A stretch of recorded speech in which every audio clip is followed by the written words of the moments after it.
Apocalipse, o último livro da Bíblia, capítulo 6. Quero ler com os irmãos os versículos de 1 a 8, os versos que nós temos estudado. Capítulo 6 do Apocalipse, versículos de 1 a 8. Diz assim a palavra de Deus: Vi quando o Cordeiro abriu o primeiro selo, o primeiro dos 7 selos, e ouvi um dos 4 seres viventes dizendo, como se fosse voz de trovão: Vem! Vi então, e eis um cavalo branco, e o seu cavaleiro com um arco, e foi-lhe dado uma coroa, e ele saiu vencendo para vencer. Quando abriu o segundo selo, ouvi o segundo ser vivente dizendo: Vem! E saiu outro cavalo, vermelho, e ao seu cavaleiro foi-lhe dado tirar a paz da terra, para que os homens se matassem uns aos outros. Também lhe foi dada uma grande espada. Quando abriu o terceiro selo, ouvi o terceiro ser vivente dizendo: Vem! Então vi, e eis um cavalo preto, e o seu cavaleiro com uma balança na mão. E ouvi uma como que voz no meio dos 4 seres viventes dizendo: Uma medida de trigo por 1 denário, 3 medidas de cevada por 1 denário. Não danifiques o azeite e o vinho. Quando o Cordeiro abriu o 4º selo, ouvi a voz do 4º ser vivente dizendo: Vem! E olhei, e eis um cavalo amarelo, e o seu cavaleiro, sendo este chamado Morte, e o inferno o estava seguindo. E foi-lhe dada autoridade sobre a 4ª parte da terra, para matar a espada, pela fome, com mortandade e por meio das feras da terra. Oremos ao nosso Deus. Pai querido, em nome de Jesus, nós te suplicamos que tu tenhas misericórdia de nós e nos abençoes, ó Deus, nesta noite com a tua palavra. Já recebemos a bênção do Senhor pelo sacramento da Santa Ceia. Já tivemos a alegria de receber novos irmãos como membros da tua igreja, congregando conosco. Já pudemos louvar e bendizer o nome santo do Senhor pelos seus poderosos feitos, e já pudemos adorar o Senhor na beleza da tua santidade. Agora, pois, ó Deus, instrua o nosso coração, encha o nosso coração da tua palavra. Permita, Senhor, que o mesmo Espírito Santo que inspirou o apóstolo João esteja agora iluminando a nossa mente, o nosso coração, para tirarmos proveito da palavra santa. E que o mesmo propósito, o propósito original de consolar, de despertar, de animar, de encorajar os crentes naquele tempo, esteja também, ó Deus, sendo alcançado nos nossos dias. Que nós, os crentes de hoje, do último tempo, estejam também, pela mesma palavra, sendo fortalecidos, animados, encorajados e até mesmo admoestados, para podermos seguir em frente, fazendo a tua vontade.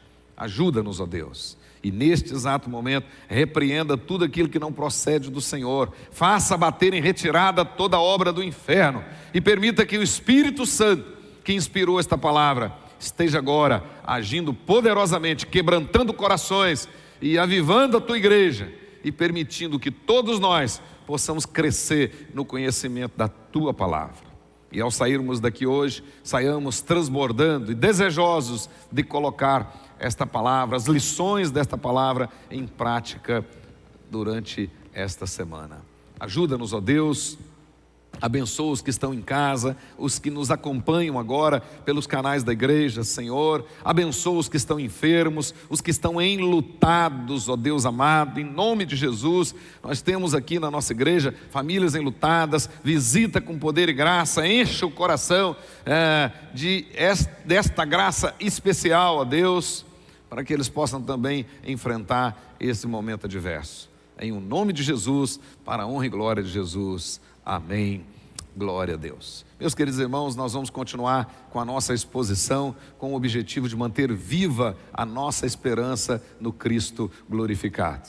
Nós já vimos aqui, especialmente os capítulos 4 e 5, esses dois capítulos que funcionam como uma espécie de interlúdio, onde Deus fez questão de revelar para João coisas maravilhosas, a sala do trono, a sala do controle. João pôde ver que todo o universo é controlado dos céus e quem faz isso é o Deus Todo-Poderoso. Observamos aqui já nos estudos anteriores que o objetivo do capítulo 4 e do capítulo 5 foi exatamente fortalecer, consolar o coração, encorajar o coração dos leitores originais e também o nosso coração hoje, para que nós pudéssemos enfrentar todas as lutas e todas as adversidades. E com essa esperança renovada, com essa motivação renovada, nós com certeza vamos enfrentar todas as lutas. E para nós, portanto, não importa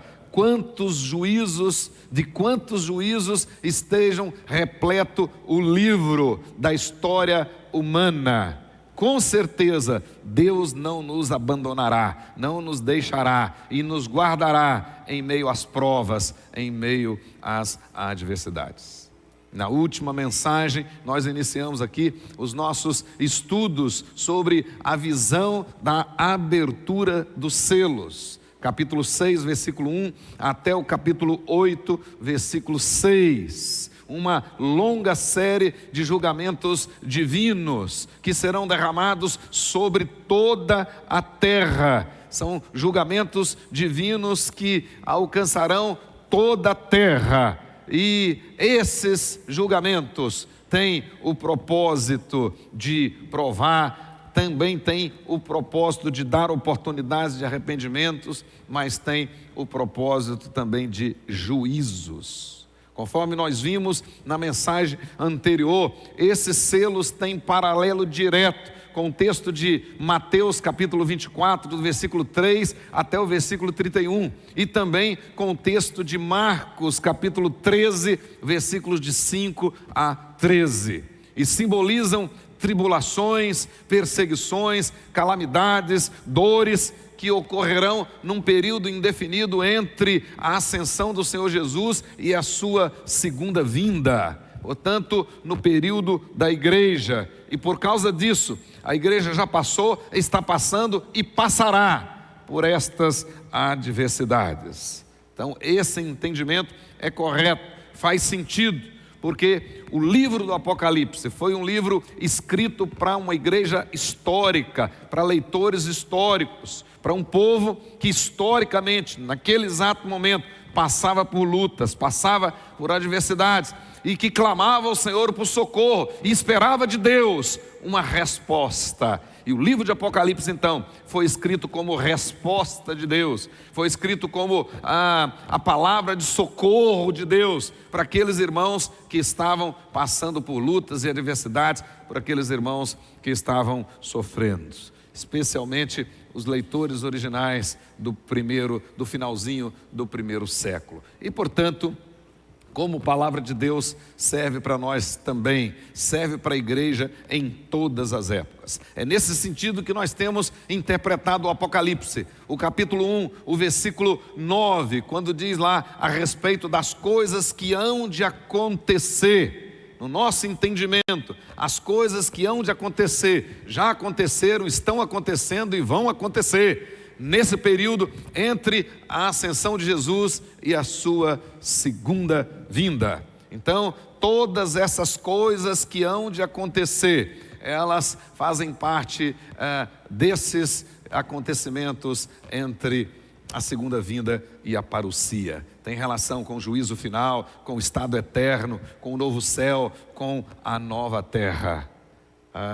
Por isso que as coisas que as revelações desses selos, elas tiveram relação com os leitores originais, com aqueles que vieram depois deles, antes de nós, tem relação conosco e tem relação com aqueles que virão depois de nós.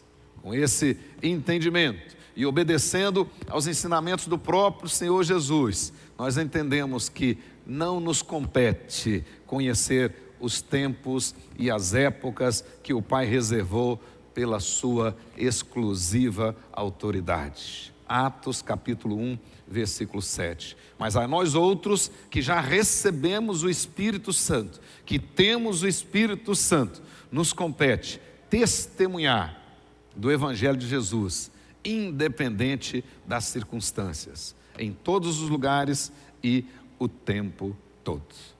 Conforme nós vimos na última mensagem, a abertura do primeiro selo, que revela aí um cavalo branco, com seu cavaleiro, com um arco e uma coroa, cavalgando como vencedor, determinado a vencer. Versículo 2 desse capítulo 6. Vimos que, de fato, é Jesus Cristo, e a sua conquista se dá pela pregação do Evangelho.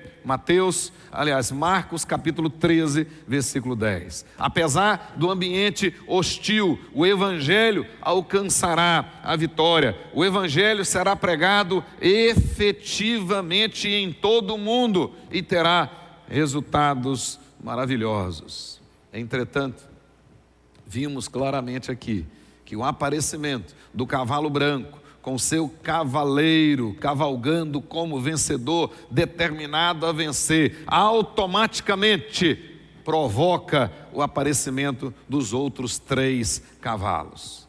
E é isso mesmo, todas as vezes que Cristo está vencendo por meio do Evangelho, Satanás se torna ativo e ataques e tentações contra os filhos de Deus se intensificam.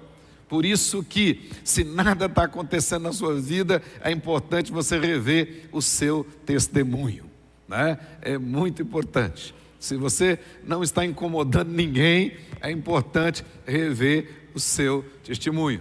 Porque todas as vezes, né? Figurativamente aqui, quando esse cavalo branco está vencendo, ou seja, Jesus vencendo por meio do Evangelho, Satanás se torna ativo. E tentações, perseguições, ataques de todas as naturezas contra os filhos de Deus, esses ataques se intensificam. O triunfo do cavaleiro do cavalo branco, ele primeiramente propicia o aparecimento do cavalo vermelho, que nós estudamos na última mensagem, que significa essencialmente perseguição, morte, especialmente de crentes, por causa do Evangelho. Tem relação com as tribulações, com as perseguições ferrenhas contra os filhos de Deus. Tem relação direta com a morte de crentes, ou seja, o sacrifício de crentes, o martírio de crentes, além das guerras entre as nações. Mas a principal referência do cavalo vermelho aqui tem relação com as tribulações pelas quais os crentes passarão, as lutas pelas quais os crentes passarão, terão que enfrentá-las. E aqueles que morrerão neste segundo selo são as almas que aparecem debaixo do altar no 5º selo.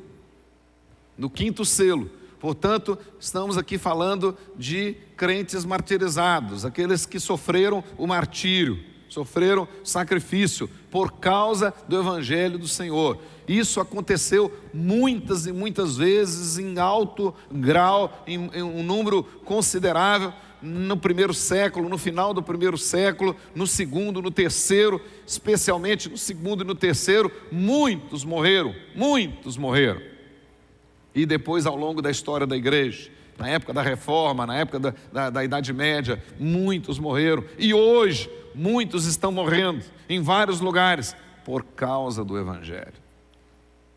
Mas vai chegar um momento que essa perseguição vai se intensificar mais ainda, de maneira jamais vista. Então, as coisas que hão de acontecer, narradas lá no capítulo 1, no versículo 9, tem relação com o passado distante, com o passado mais recente, tem relação com o nosso presente e tem relação com o futuro escatológico. Portanto, todas as vezes que esse cavalo branco aparece vencendo, que é Jesus vencendo pelo Evangelho, o vermelho surge, perseguições, mortes dos crentes, sacrifício dos crentes. Essas almas estão lá, debaixo do altar, no quinto selo, clamando por justiça. Lá nós podemos ver claramente que aquelas almas são os mortos por causa do Evangelho de Jesus Cristo. Mas também, além do vermelho, e é o que nos interessa hoje, pelo mesmo motivo, a vitória do cavaleiro do cavalo branco, o mesmo motivo, além de trazer o cavalo vermelho, traz também o cavalo preto. Veja comigo, versículo 5, nosso texto de hoje. Quando abriu o terceiro selo, ouvi o terceiro ser vivente dizendo: vem. Então vi, e eis um cavalo preto, e o seu cavaleiro com uma balança na mão. E ouvi uma como que voz no meio dos quatro seres viventes dizendo: 1 litro, uma medida, 1 litro de trigo por 1 denário. 3 litros, 3 medidas de cevada por 1 denário. Não danifiques o azeite e o vinho. O preto, meus queridos irmãos, geralmente é símbolo de fome, é símbolo de morte. Mas nesse caso aqui em especial, vê-se pelo teor da visão, que esta visão de João tem relação direta com a visão de Ezequiel, capítulo 4, verso 10, a respeito do cerco de Jerusalém. Então, aquela visão que Ezequiel teve lá no capítulo 4, no verso 10, tem relação direta com essa visão de João. E aqui, portanto, não se refere a uma fome total, mas sim um tempo de escassez de alimentos, um tempo de inflação, um tempo de dificuldades para comprar alimentos. A balança que aparece aqui, na mão do cavaleiro desse cavalo preto, diz que ele tinha uma balança na mão. A balança que aparece aqui é símbolo de escassez. No Velho Testamento, no Antigo Testamento, toda vez que aparece a expressão comer o pão pesado, tem relação direta com escassez, é sinônimo de escassez. É o que aparece em Levítico 26, em Ezequiel 4:16. Então, o pão pesado significa um tempo de escassez. E aqui, esse cavalo preto, cujo cavaleiro tem uma balança na mão, é uma referência a um tempo terrível, onde muitos, especialmente muitos crentes, sofrerão com a dureza econômica, com a escassez. É um flagelo terrível. Neste caso, os preços é que estão altos e os pobres não podem comprar. E o que compravam, o que conseguiam comprar, mal dava para manter unidos o corpo e a alma. Ou seja, era uma subsistência assim de semi-inanição. E se fosse uma família maior, pior ainda. Para vocês terem uma ideia do que João está falando, fora desse tempo de escassez, 1 denário dava para comprar cerca de 16 litros de trigo. A palavra grega que aparece aqui para medida é 1 litro, a medida por meio de 1 litro. Então, quando ele diz aí uma medida, ou seja, 1 litro de trigo por 1 denário. Denário era o que se pagava por um dia de serviço. Trabalhava o dia inteiro para comprar 1 litro de trigo. Fora desse tempo de escassez, fora dessa inflação, com 1 denário dava para se comprar 16 litros de trigo. E mais, dava para comprar o dobro de cevada, porque a cevada era mais barata, podia se comprar o dobro. Mas agora, com um dia de serviço, só compra 1 litro de trigo e somente 3 de cevada. Então nós estamos falando aqui de um tempo de extrema escassez e que muitas pessoas vão inclusive morrer e outras vão estar subnutridas, ou seja, vão viver uma situação de semi-inanição. E quando o texto diz assim, e não danifiques o azeite e o vinho, aqui é muito interessante, os leitores originais, por isso que a gente sempre tem que voltar no pano de fundo. Existia uma situação real, histórica, uma necessidade real, leitores originais, que o propósito de Deus era uma resposta para eles, era uma palavra de consolo, era uma palavra de despertamento, de ânimo. E é interessante que os leitores originais, eles sabiam que não era anormal que houvesse oferta normal e até, em alguns casos, uma oferta maior de vinho e azeite, mesmo em face da escassez de cereais, de trigo e cevada. Naturalmente, eles sabiam e eram agricultores, sabiam que as videiras e as oliveiras são plantas com raízes bastante profundas e que conseguem viver mais e até produzir num ambiente não muito favorável, numa época não favorável, mas conseguem ainda produzir, o contrário dos cereais, que são plantas frágeis. Uma seca mais dura já mata tudo e não tem produção. Mas mesmo não tendo produção de cereais, era possível ter produção de uvas e azeitonas. Pois bem, eles sabiam disso. Mas tem um detalhe histórico muito interessante. Muito interessante. Historiadores narram que no reinado de Domiciano, que era exatamente o imperador nos dias de João, quando João escreveu esse texto, houve uma terrível escassez de cereais e ao mesmo tempo uma superprodução de vinho e azeite, que o próprio Domiciano baixou um decreto determinando a erradicação de parte das vinhas e dos olivais nas províncias da Ásia Menor.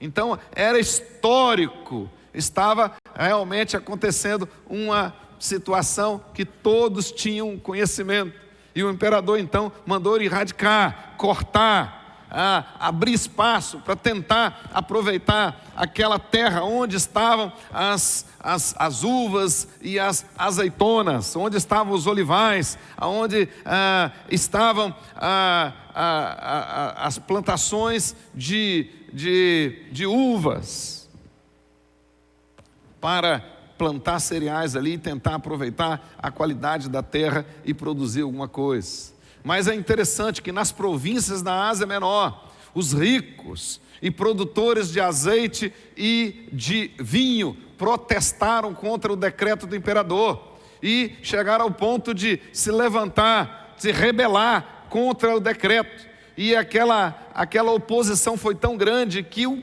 imperador retrocedeu, ou seja, tornou sem valor o seu decreto e fez o contrário. Ameaçou castigar aqueles que, mesmo em obediência ao decreto anterior, tivesse cortado parte da sua lavoura. E a ordem era: não mexam com o vinho e não mexam com o azeite. Por quê? Porque para os ricos, aquelas oliveiras produzindo, aquelas uvas produzindo, eles tinham dinheiro, eles podiam vender e vender caro, então eles conseguiam comprar, porque já no mundo antigo, vinho e azeite eram sinônimos de confortos, prazer que essa vida pode dar. E os pobres não podiam comprar, mas eles vendiam e com o recurso podiam comprar outras coisas. Então, mesmo diante da escassez de cereais e muitas pessoas morrendo de fome, alguns tinham de sobra, alguns tinham muitos. Essa era a situação daquela ocasião. O azeite e o vinho eram as principais fontes de lucros para aqueles ricos, né? E por isso, mesmo que tivesse uma grande escassez de trigo, a proibição era: não toque nas lavouras, não toque nas plantações de uvas e nem de azeitonas. Não toques. Então, o que nós temos aqui muito claramente é a imagem de uma fome na qual o luxo continuava sendo possível. Os ricos desfrutando da abundância de comida e de todos os confortos da vida. Porém, os pobres tinham apenas o suficiente para não morrerem de fome. E quem eram esses pobres? A maioria, com certeza, cristãos, que não podiam comprar nada. E não podiam comprar por dois motivos. Primeiro, porque de fato a maioria era pobre. A maioria era pobre. E segundo, por causa do Evangelho, por causa da fé. Nos dias de João, por exemplo, os crentes de Tiatira, para vender ou comprar, eles tinham que se associar a uma das associações comerciais daquela época e ao mesmo tempo aceitar os ídolos daquelas associações. Nos dias do Apocalipse, do livro, da escritura do livro, os cristãos eram obrigados a adorar o imperador. E aqueles que resistiam, que não adoravam, muitas vezes tinham os seus bens confiscados. E além disso, eram proibidos de comercializar, de ter algum relacionamento de transações financeiras. Então isso já estava acontecendo nos dias de João. Mas temos também profecias escatológicas, capítulo 3, verso 17. Isso voltará a acontecer. Quando para você comprar, vai ter de ter a marca da besta, vai ter de submeter ao sistema, vai ter de aceitar as condições do sistema. Então, esse cavalo preto, ele tem relação direta com um tempo de escassez, superinflação, e onde os pobres, de maneira geral, e boa parte deles são crentes, e os crentes, por causa da sua fé, sofrerão bastante. Mas os ricos continuarão, mesmo diante da escassez de cereais, eles continuarão, usufruindo das benesses desse mundo. É isso que significa cavalo preto. Então, o segundo e o terceiro selos, eles se interrelacionam, O cavalo vermelho e o cavalo preto. Ambos descrevem tribulações, perseguições, sofrimentos para o povo de Deus, especialmente para aqueles que não se corromperem, para aqueles que permanecerem firmes na fé. Aconteceu isso, está acontecendo isso hoje e vai acontecer com muito mais intensidade na proximidade da volta de Cristo. O quarto selo, leia comigo, verso 7. Quando o Cordeiro abriu o quarto selo, ouvi a voz do quarto ser vivente dizendo: vem! E olhei e eis um cavalo amarelo. Na verdade, a palavra aí pode ser traduzida por esverdeado, ou uma tradução até mais literal, pálido. Então, eis que um cavalo pálido, e o seu cavaleiro, sendo este chamado Morte, e o inferno o estava seguindo, e foi-lhe dada autoridade sobre a quarta parte da terra, para matar a espada, pela fome, com a mortandade, e por meio das feras da terra.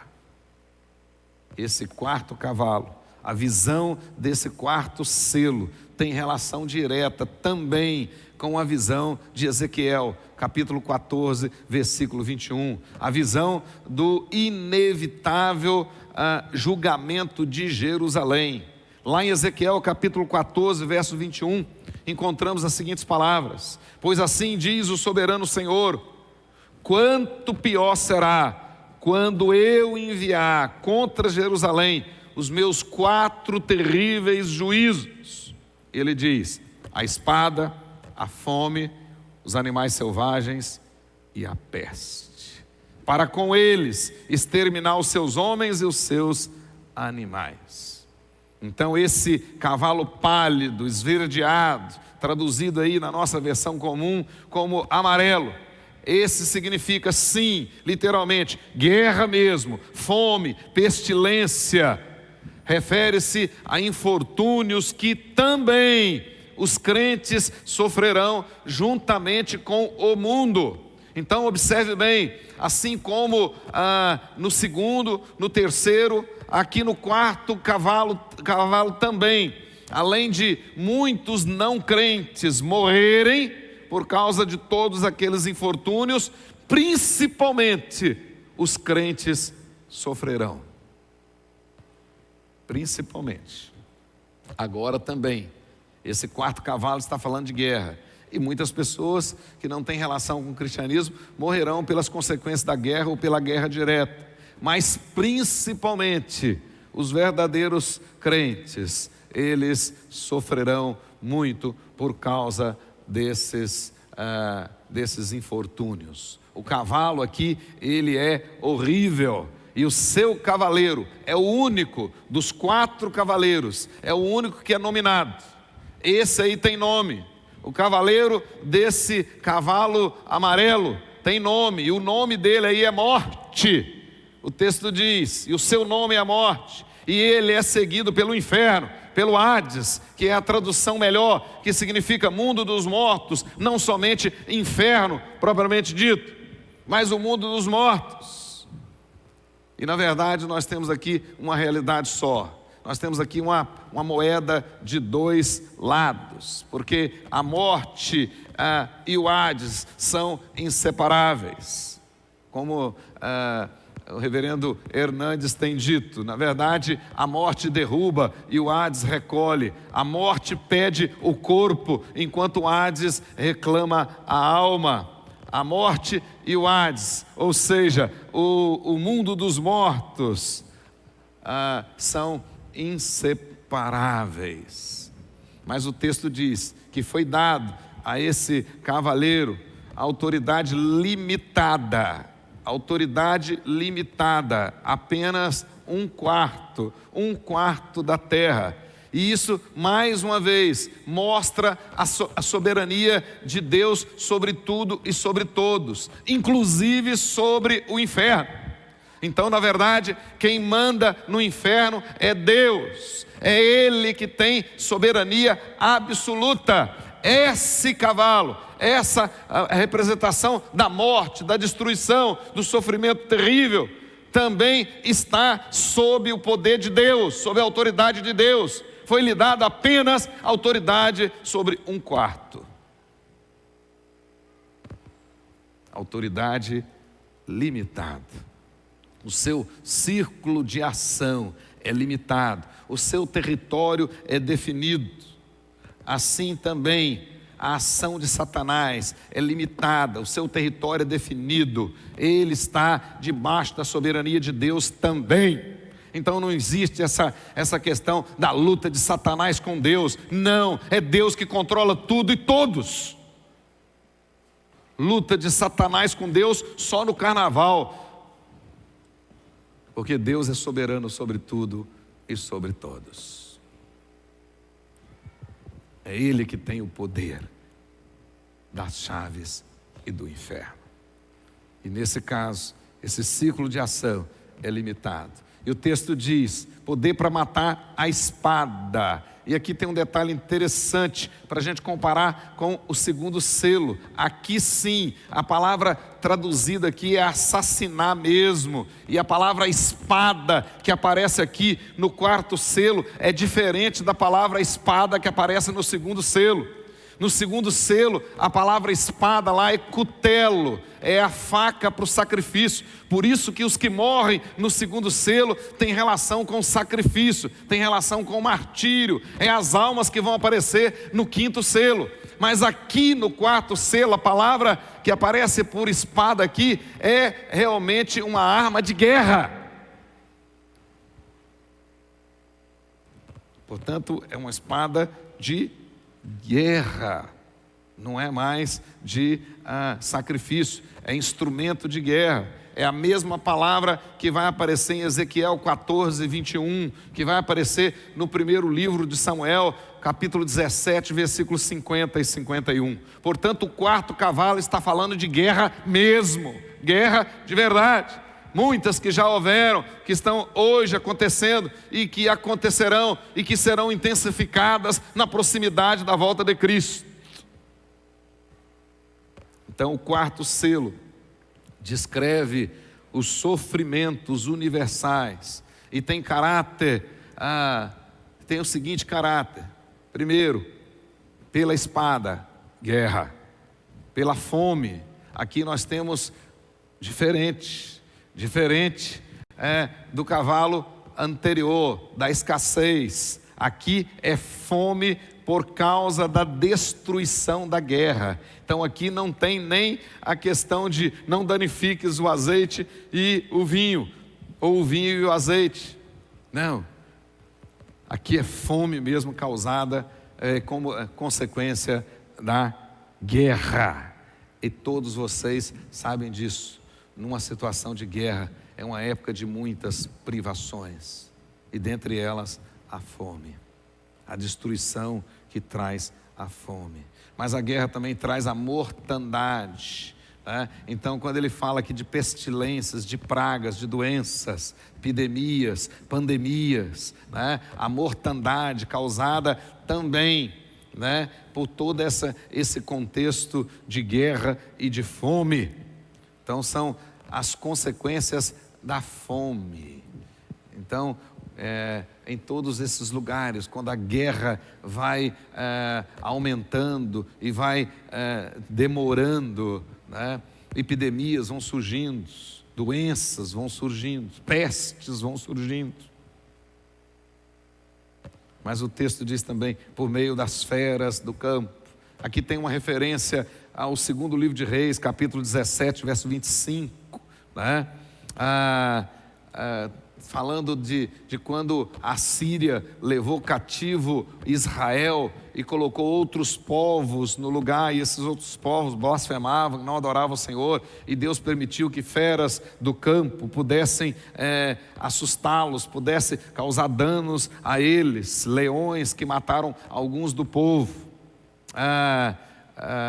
Ou seja, consequências em virtude da descrença, em virtude da soberba, em virtude da idolatria, em virtude do abandono do povo ao Deus verdadeiro. Esse selo então simboliza desgraças universais. Detalhe, tanto a igreja quanto a humanidade de forma geral irão sofrer. Então observe bem que esses 4 selos, em virtude da vitória do cavalo branco, né, do cavaleiro que sai como vencedor, determinado a vencer, Jesus Cristo vencendo pelo Evangelho. Então, à medida que a igreja dá testemunho, à medida que a igreja se torna de fato eficaz na proclamação do Evangelho, os demais cavalos vão surgir. Os demais vão surgir, o vermelho, o preto, o amarelo, trazendo dificuldades, trazendo lutas, trazendo adversidades para a igreja e muitos, nesse mesmo contexto, sofrerão. O diabo não poupará para matar um crente, se necessário matar 10 descrentes, mas ele não tem preocupação se aquela bomba, né, pensando numa guerra, se ela vai matar 1 milhão de inocentes, mas se ela matar um dos culpados, quem jogou a bomba já está satisfeito. Ele não pensa nos detalhes do prejuízo. Então, mas os 4 cavalos, né, especialmente os 3, o segundo, o terceiro e o quarto, trata de sofrimentos que a igreja já enfrentou, está enfrentando e vai enfrentar. A igreja terá que passar por essas tribulações. Já passou. Muitos dos nossos antes de nós. Muitos estão passando agora, nesse exato momento. Nós estamos aqui confortáveis, né? Num ambiente agradável, num ambiente salutar, confortável. Mas muitos dos que professam a mesma fé que nós, nesse exato momento, não têm o que comer. Muitos dos nossos missionários que nossa igreja ajuda, estão em lugares que os crentes lá, no máximo, conseguem fazer uma refeição limitada por dia. Na Albânia, por exemplo, vimos recentemente testemunho aqui do reverendo Gutierrez, né? Como muitos deles só conseguem um pão, tipo uma bolacha, esse pão tipo o pão sírio, né? E uma xícara de chá por dia. E nós aqui, dizendo cristãos, desperdiçando comida, jogando comida fora, as crianças põem no prato, enchem o prato, comem alguma coisinha e deixa lá. Isso é não administrar correto, não obedecer os mandatos pactuais do Senhor. É pecado, sim. Mas muitos dos nossos estão sofrendo por causa da fé ainda hoje. Mas vai chegar um dia, e acredito que não está longe. E como diz o apóstolo Paulo escrevendo aos Romanos no capítulo 13, vai alta a noite, vem chegando o dia, e a nossa salvação está mais perto do que quando no princípio cremos. Que isso tudo se cumprirá com muito mais intensidade. Com muito mais intensidade. 1 litro de trigo por 1 denário. 3 de cevada por 1 denário. E não haverá acesso a nenhum dos privilégios dessa vida. Não danifiques nem o azeite e nem o vinho. Como não aceitaremos a marca da besta, não poderemos comprar e nem vender. E isso trará sofrimento. Muitos dos nossos sofrerão. Por isso, meus queridos irmãos, é que Jesus primeiro consolou o coração daqueles irmãos, fortaleceu o coração daqueles irmãos, para eles enfrentarem tudo isso. Paulo e Barnabé, quando estavam voltando da primeira viagem missionária, eles fazendo o caminho de volta, eles passavam em cada uma das cidades, Derbe, Listra, Icônio, Antioquia, reunindo de novo os irmãos. E o texto vai dizer em Atos 14, claramente para nós, nos versículos 20, 21 e 22, que eles voltaram passando em cada cidade, exortando, né? A palavra certa, animando, fortalecendo os discípulos a permanecerem firmes na fé e deixando claro para eles que através de muitas tribulações, o que importa é entrar no reino de Deus. E é exatamente isso que mais tarde, João agora, Jesus por meio de João, está ensinando para nós. Através de muitas tribulações, independente delas, a despeito delas, apesar delas, o que importa é entrar no reino de Deus. É isso que importa. Então era isso. Vocês estão sofrendo, estão passando por lutas. Muitos aí não conseguem comprar comida o suficiente para viverem de maneira digna. A única coisa que consegue comprar é para viver de maneira apenas a subsistência. Apenas a subsistência. Mas vale a pena continuar firme. A visão da abertura dos 4 primeiros selos tem o objetivo também, ainda hoje, naquela época consolou aqueles irmãos, e ainda hoje, o objetivo é consolar-nos com a verdade de que mesmo em meio às tribulações, seremos salvos, pois o nosso Senhor é que governa todas as coisas, e Ele não nos abandonará. Não nos abandonará. Embora os flagelos lançados sobre a humanidade, muitos deles nos alcançarão, mas os eleitos serão preservados. Deus cuidará de nós. Deus cuidará de nós. Então, meus queridos irmãos, na verdade nós estudamos o Apocalipse, não é para aumentar o nosso orgulho e nem saciar a nossa curiosidade. E nem para nos levar à desobediência de querer descobrir os tempos que Deus reservou pela sua exclusiva autoridade. Nada disso. Mas é para consolar o nosso coração, é para nos fortalecer, para que nós possamos seguir em frente, a despeito de governo, a despeito disso, a despeito do que estiver acontecendo, a despeito das ideologias, a despeito de tudo que se levanta contra a igreja. Em Cristo Jesus, nós já somos mais que vencedores. É isso que você tem que colocar no seu coração e fortalecer. Fortalecer. Então, com a visão do Cristo glorificado, independente dos juízos, das tribulações, das dificuldades que os selos nos revelam, nós prevaleceremos. Feche os seus olhos, em nome de Jesus. E você que veio aqui e que está passando por lutas, por tribulações, o apóstolo Pedro consola o nosso coração dizendo assim: sofrimentos iguais aos vossos estão se cumprindo na vossa irmandade espalhada pelo mundo. Mas lance sobre Cristo toda a sua ansiedade, que Ele cuidará de você. E depois de ter sofrido por um pouco, Ele mesmo vos há de firmar, fortificar, fundamentar. A Ele toda a honra e toda a glória pelos séculos dos séculos. Amém. Entrega o teu caminho ao Senhor e confia nele, e o mais Ele fará. Então, a despeito das muitas lutas, o que importa é entrar no reino de Deus. Esse é o que importa. Esse é o que importa. Então, queridos irmãos, aprendemos aqui, o cavalo branco representa Jesus vencendo pelo Evangelho. O cavalo vermelho representa lutas, dificuldades, sacrifício de muitos de nós. Muitos de nós. O martírio de muitos dos nossos por causa do Evangelho.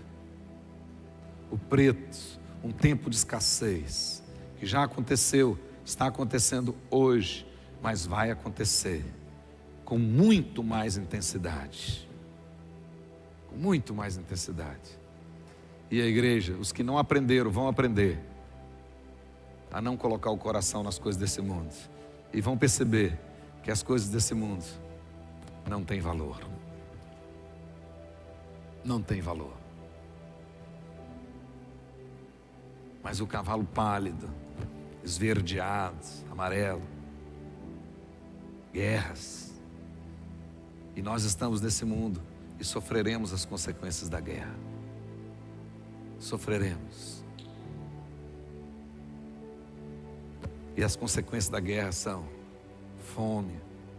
Aí não é escassez mais, aí é fome mesmo.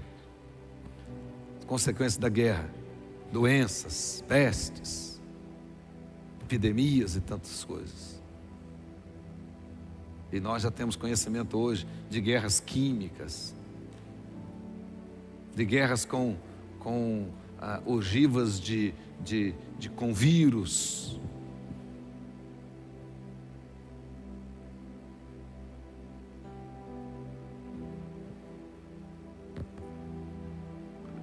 Elas virão. E eu acredito que nós estamos bem perto. Vai alta a noite e vem chegando o dia. O sol da justiça está para raiar. E nós não podemos perder mais tempo. Precisamos cumprir o que Deus estabeleceu para que cumpríssemos. Então, no tempo que nos resta, devemos servir o Senhor com intensidade.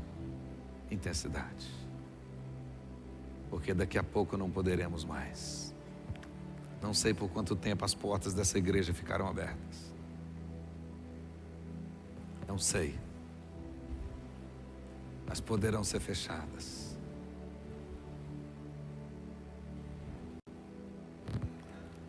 Muitas em muitos lugares já fecharam. Muitas. Então ore ao Senhor.